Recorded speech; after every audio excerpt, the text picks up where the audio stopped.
Salut, c'est Mario. Si vous êtes nouveau ou nouvelle ici, eh bien, bienvenue. Sur cette chaîne, on parle du domaine de la vente, de l'expérience client et aussi du leadership pour vous aider à améliorer vos performances. Le monde évolue vers le digital et il serait stupide d'ignorer la terre qui bouge sous nos pieds. L'industrie évolue dans cette direction et on en a d'ailleurs un bel exemple avec les derniers événements. Des changements se produisent et on doit utiliser ces changements pour ainsi améliorer la façon dont on commercialise, qu'on attire les clients et évidemment qu'on vend des véhicules.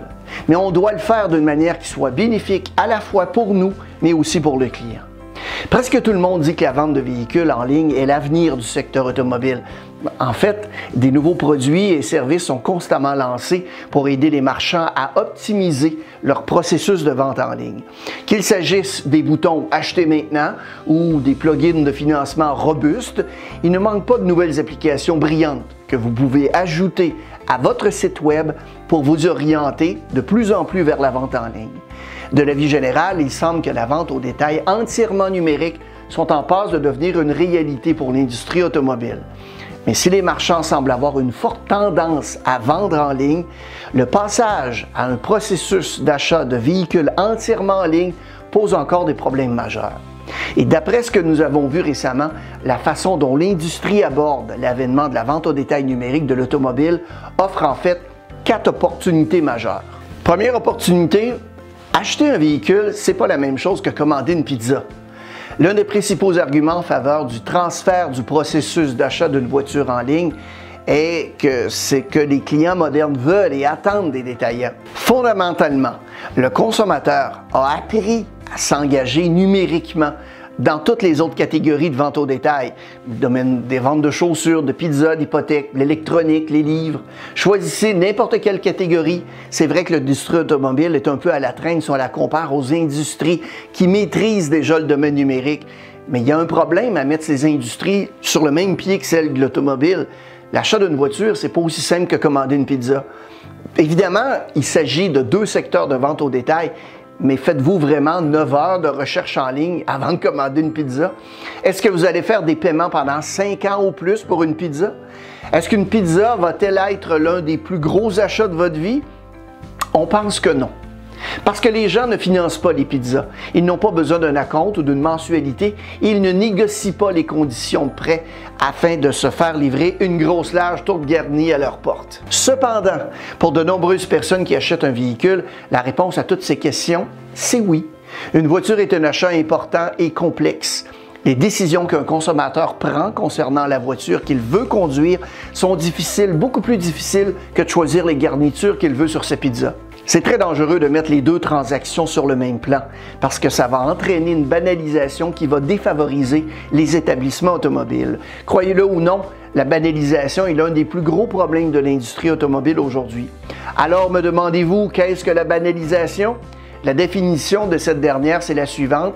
C'est un processus par lequel un bien qui a une valeur économique et se distingue en termes d'attributs, d'unicité ou de marque, qui va finir par devenir une simple commodité, standardisée, sans spécificité aux yeux des consommateurs.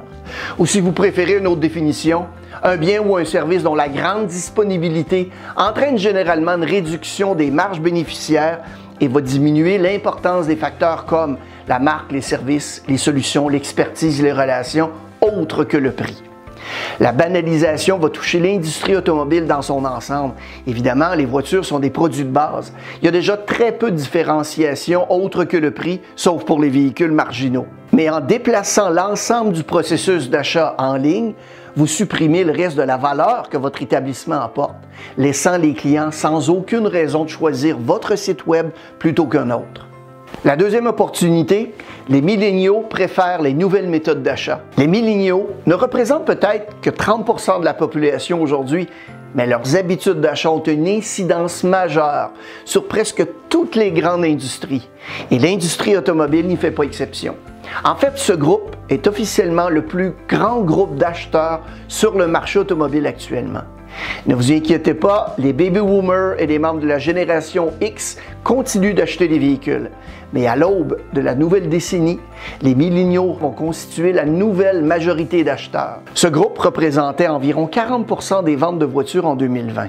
Et malgré certaines idées fausses courantes, ils dépensent définitivement de l'argent pour des véhicules automobiles.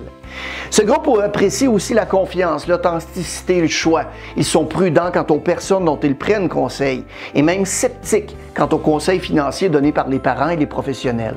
Ils ne sont généralement pas fidèles à une marque, sauf s'ils bénéficient d'une expérience qui est centrée sur eux. En fait, l'expérience est le mot d'ordre lorsqu'il s'agit de séduire les milléniaux. 70% d'entre eux et d'entre elles sont prêts à dépenser plus pour manger dans le meilleur restaurant de la ville et ils sont plus enclins à dépenser pour les conforts et la commodité. Les milléniaux ne se vont pas tuer les établissements traditionnels parce qu'ils préfèrent des nouvelles méthodes d'achat, non. Les milléniaux vont tuer les concessionnaires, les établissements traditionnels si ces derniers ne sont pas prêts à s'adapter aux éléments que les milléniaux considèrent comme importants dans le processus d'achat. La vérité, c'est que les milléniaux ne sont pas prêts à ignorer des choses comme des vendeurs insistants et des salles de montres miteuses qui n'ont jamais été mises à jour. Plus que tout aujourd'hui, les milléniaux recherchent des expériences. Si vous ne voulez pas que ce groupe vous ignore au profit d'une expérience en ligne, vous devez leur donner une bonne raison de choisir votre établissement plutôt que les autres. Voici quelques moyens de créer des expériences d'achat qui vont plaire aux milléniaux.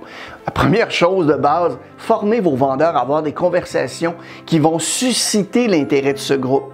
Vendre, par exemple, en racontant des histoires, être transparent, avoir des conversations courtes et agréables sont autant de méthodes de communication qui plaisent aux milléniaux. Deuxièmement, mettez à jour votre salle d'exposition. Envisagez, par exemple, d'intégrer un mur de selfie dans le décor. Troisièmement, commencez à être plus actif sur vos comptes des médias sociaux. Essayez d'organiser des mini-concours d'engagement, offrir des primes. Quatrièmement, vous pouvez contribuer à la communauté. 81% des milléniaux attendent des entreprises qu'elles s'engagent en faveur du public et des causes caritatives. Et troisième opportunité, les gens ne préfèrent pas vraiment acheter des voitures en ligne. De nombreux experts du secteur de l'automobile avancent l'argument selon lequel les consommateurs et consommatrices veulent acheter des véhicules en ligne. Et l'un des avantages de la vente au détail numérique, c'est que ce dernier va faire la moitié du travail. Ça va réduire évidemment la structure de coût en tant que marchand automobile. D'ailleurs, les clients sont heureux de faire ce travail. C'est plus pratique pour eux et elles aussi.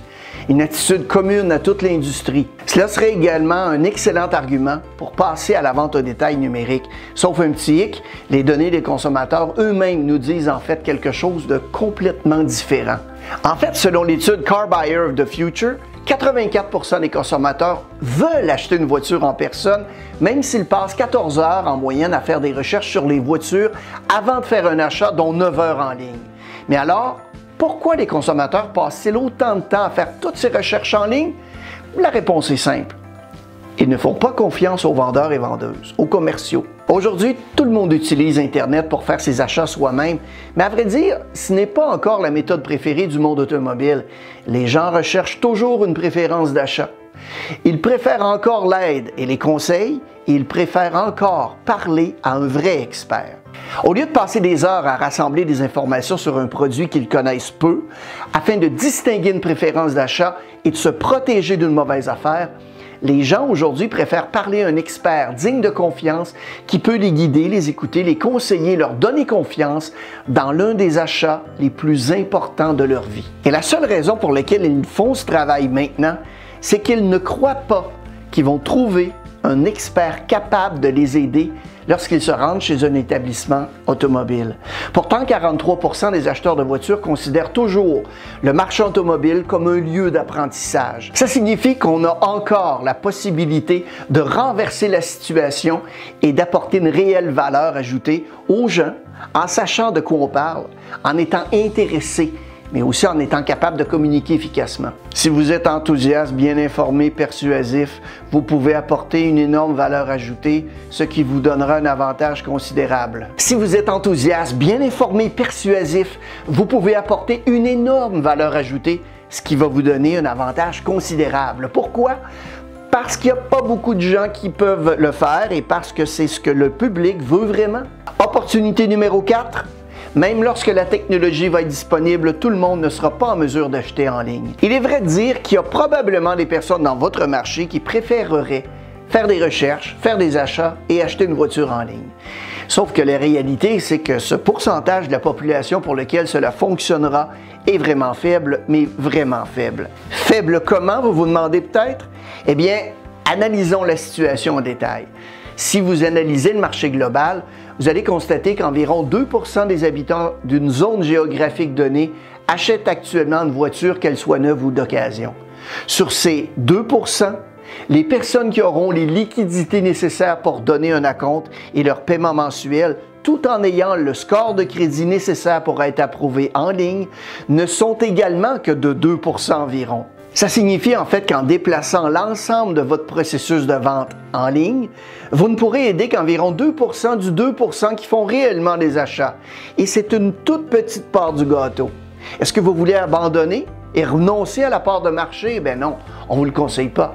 C'est pourquoi il est logique de faire ce que vous pouvez pour aider ces personnes à obtenir ce qu'elles veulent. Mais vous ne devez pas changer complètement la façon dont votre entreprise fonctionne pour 2% des 2%.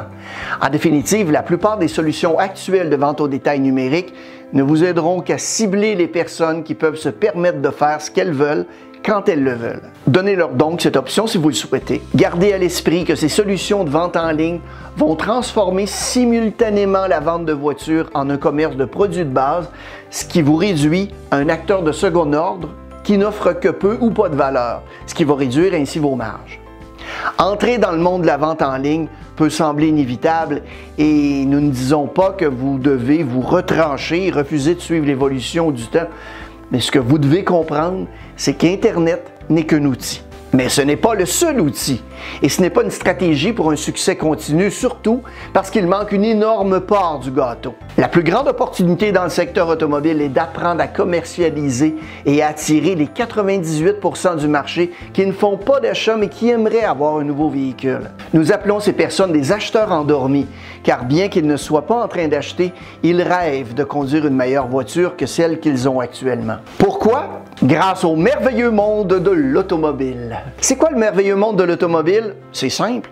C'est le fait que tout le monde aimerait conduire une voiture plus belle et plus récente. Pensez-y, est-ce que les gens attendent que leur vieille voiture soit en panne ou accidentée avant d'en acheter une nouvelle? Pas en général, sinon il n'y aurait pas de marché de véhicules d'occasion. Est-ce qu'ils attendent vraiment d'être obligés d'acheter une meilleure voiture? Absolument pas. Alors, qu'est-ce qui motive quelqu'un à acheter si ce n'est pas la nécessité ou la logique? La réponse est simple mais très importante. Les gens achètent des nouveaux véhicules pour des raisons émotionnelles. Ils veulent se sentir plus en sécurité, plus importants et plus confortables. Ils veulent aussi changer la façon dont les gens les regardent et pensent à eux. En fin de compte, une nouvelle voiture est une extension de notre ego. Votre voiture est stationnée dans votre allée ou bien dans le stationnement à votre travail et elle est exposée au regard du monde entier qui peuvent vous juger. Et c'est pourquoi vous pouvez motiver ces acheteurs endormis à entrer sur le marché parce qu'au fond d'eux-mêmes, ils rêvent d'une voiture plus belle et plus récente. Merci beaucoup d'avoir regardé la vidéo et n'hésitez pas à la partager à vos collègues et connaissances. Si vous n'êtes pas déjà abonné à notre chaîne, vous pouvez le faire en cliquant juste ici. Nous publions une série de vidéos et de stratégies à chaque semaine. Bon succès!